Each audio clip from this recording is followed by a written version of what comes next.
Bayangkan, sebuah pabrik megah yang dulu penuh suara mesin, kini hanya meninggalkan cerobong tua dan bisikan arwah para buruh yang tak pernah benar-benar pergi.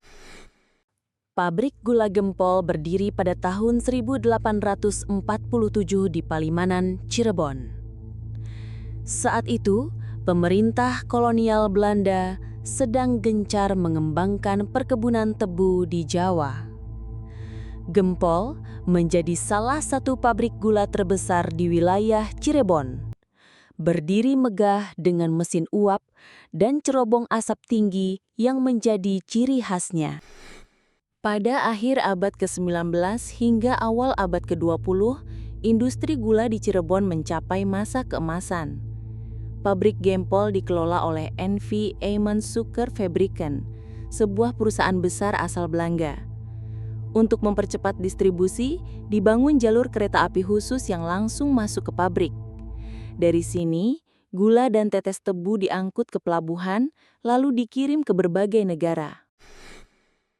Memasuki era 1980-an hingga 1990-an, pasokan tebu semakin sedikit dan biaya produksi semakin tinggi.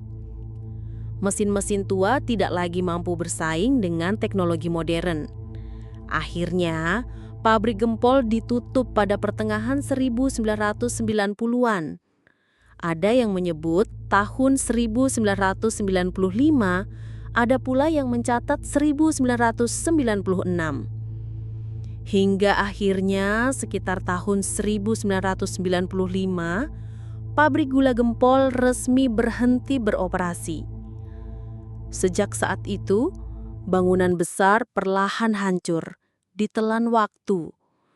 Tinggal cerobong bata yang berdiri bisu, seakan menjadi saksi bisu semua kisah, suka maupun duka, yang pernah terjadi di sini. Namun, kejayaan itu punya bayangan gelap. Para pekerja, kebanyakan orang pribumi, bekerja dengan keringat, darah, bahkan nyawa. Konon, ada yang meninggal karena kecelakaan mesin penggiling, dan ada pula yang sakit parah akibat kerja paksa di ladang tebu.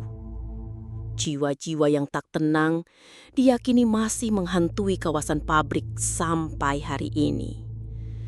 Warga sekitar percaya, ketika malam tiba, ada suara mesin yang seolah kembali berputar, padahal pabrik sudah mati puluhan tahun. Ada yang mengaku melihat bayangan pekerja Belanda. Ada pula sosok buruh pribumi yang berjalan tertatih, masih membawa batang tebu di bahunya. Tak jarang, aroma gula gosong tercium tiba-tiba di antara puing-puing bangunan. Sejak penutupan itu, pabrik gula Gempol tak hanya dikenal sebagai bangunan tua terbengkalai.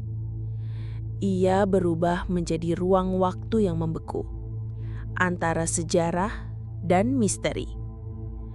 Cerobong bata yang menjulang kini bukan sekadar peninggalan industri, melainkan penanda bahwa di balik kejayaan ada derita. Pabrik itu boleh saja ditutup, tapi ceritanya tak akan pernah berakhir. Klik subscribe, nyalakan lonceng, dan ikuti terus perjalanan kita menyingkap misteri di balik sejarah.